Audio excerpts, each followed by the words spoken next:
Hola a todos, en este video haremos una brevísima introducción al pensamiento de Kant, reconociendo algunas de las influencias que recibe su pensamiento.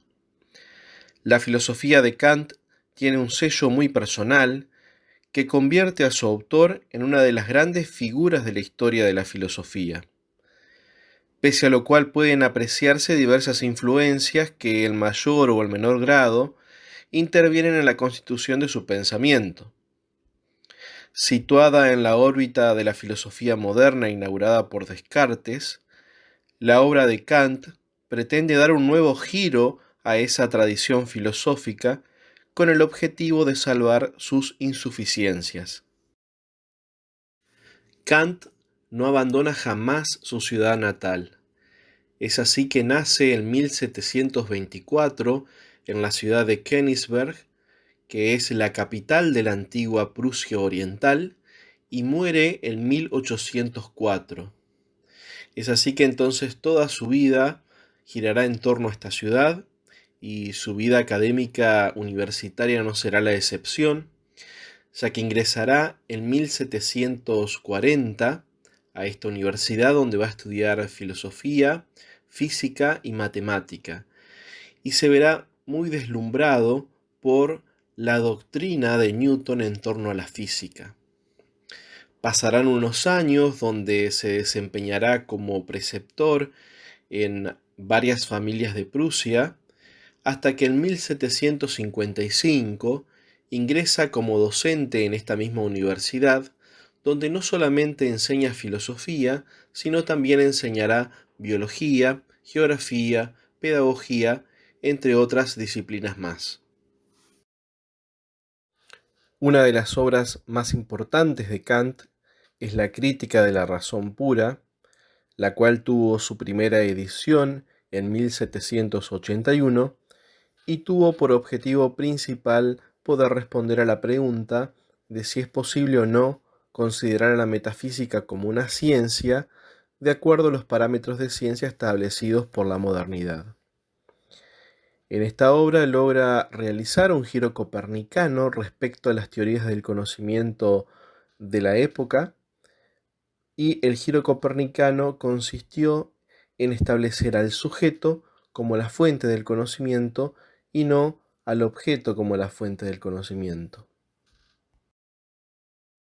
Con respecto a las influencias en la formación del pensamiento kantiano, debemos decir que las dos grandes corrientes de pensamiento que recorren la Edad Moderna están presentes en la filosofía de Kant. Por un lado, a través de Leibniz y de Wolff, le llega la filosofía racionalista, que él va a denominar como dogmática. ¿Por qué la va a denominar como dogmática? Por las pretensiones que tiene de avanzar con conocimientos puros, con conocimientos conceptuales, conformes a unos principios sin haber examinado el modo ni el derecho con que se llega a eso. Por otro lado, está la filosofía empirista, que le llega por intermedio de Locke y sobre todo por intermedio de Hume. Y él califica a esta filosofía como escéptica, aunque se trata de un escepticismo que es testimonio de la prudencia, de un juicio escarmentado por la experiencia. Es decir, que a través de este escepticismo que él asume del empirismo, lo que pretende mostrar es que la razón también tiene sus límites.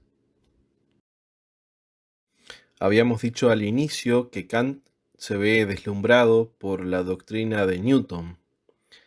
Entonces, la tarea que Kant acomete es la de dar con el método adecuado de la metafísica, en cuya empresa se siente atraído especialmente por la obra de Newton. Para él ha puesto las bases de la nueva ciencia al compaginar la exactitud de las matemáticas con la experiencia. Por eso afirma que el método auténtico de la metafísica coincide en el fondo con el introducido por Newton en la ciencia de la naturaleza y que ha dado en esta, o sea, en la ciencia de la naturaleza, ha dado resultados tan fecundos. Por eso Kant va a decir que la razón y la experiencia son los dos elementos del método que han de complementarse para poder dar frutos. Otra de las influencias que podemos reconocer en el pensamiento kantiano provienen del autor del contrato social, que es Rousseau. A Rousseau le debe Kant dos cosas. Por un lado, el haber comprendido que el hombre no es solamente inteligencia, o sea que no es solamente razón pura. Y por otro lado, le debe el descubrimiento del poder de la libertad para la vida del hombre y para la vida de la sociedad. Entonces, la primacía concedida a la razón práctica significa el sometimiento de la ciencia a la moralidad, en aras del interés de la razón, y hace de la filosofía kantiana una filosofía humanística. Newton y Rousseau resumen las dos grandes preocupaciones de Kant: la fundamentación de la ciencia y de la moral sobre bases firmes, o en otras palabras, el intento de armonizar naturaleza y libertad, heteronomía y autonomía. Entonces, esos son los dos polos que constituyen el hilo conductor de la filosofía kantiana. Por último, vamos a nombrar la Ilustración como otra de las influencias en la formación del pensamiento kantiano. La Ilustración es un movimiento epocal que impregna con mayor o menor intensidad las diversas corrientes y escuelas filosóficas que coexisten en ese lapso de tiempo. Kant decía que la Ilustración consiste en el hecho por el cual el hombre sale de la minoría de edad. Es por eso que una de las frases célebres de la Ilustración, impuestas por Kant, son el sapere aude, que significa ten el valor de servirte de tu propio entendimiento.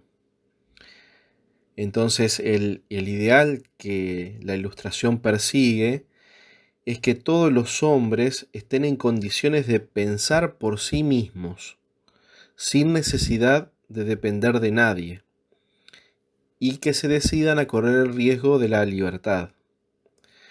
En otras palabras, podemos decir que es la autonomía o la búsqueda de la autonomía de la razón puesta al servicio de un fin moral que se muestra fuertemente secularizado. Se le concede entonces una preeminencia a la razón y a la secularización, que pone entre paréntesis todo lo que sea sobrenatural. Entonces aquí se constituyen los dos grandes temas del pensamiento ilustrado, que son razón y naturaleza.